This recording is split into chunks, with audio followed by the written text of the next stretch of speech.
Psoriasis neglect చేయడం వల్ల ఎలాంటి కాంప్లికేషన్స్ కనిపిస్తాయి? సోరియాసిస్ నెగ్లెక్ట్ చేయడం అంటే సపోజ్ ఒక చిన్న ప్యాచ్ కానీ 2 ప్యాచెస్ ఉందనుకోండి, జస్ట్ సింపుల్ కొంచెం అప్లికేషన్, కొన్ని మెడిసిన్స్ తీసుకోండి, కొన్ని నెలల్లో తగ్గుతుంది.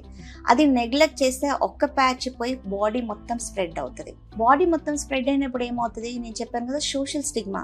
ఒక 10 మందిలో వెళ్ళాలంటే మనకే అసహ్యం, అందరూ మనం చూసి అయ్యో ఇదేంటి పుట్టుకుంటే మాకు వస్తుందేమో అని దే ట్రై టు అవాయిడ్. మన సొంత రిలేటివ్స్ అయినా ఫ్రెండ్స్ అయినా దగ్గరికి రాకుండా అవాయిడ్ చేస్తారు.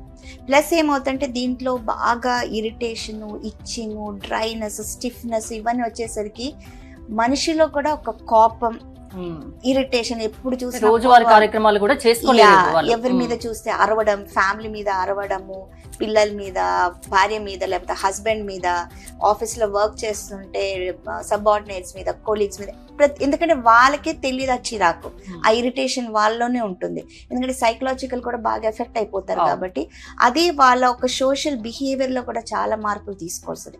సో ఆ వాళ్ళ చూడ్డానికి ఉన్న ఒకటి ప్లస్ వాళ్ళ బిహేవియర్ తో స్లోలీ అందరూ వాళ్ళ దగ్గరికి రావడం ఆపేస్తారు. అది ఇంకా వాళ్ళని డిప్రెస్ చేస్తుంది. అలాంటి వాళ్ళు మీ దగ్గరికి వస్తే ముందు ఏమైనా కౌన్సిలింగ్ ఇస్తారా?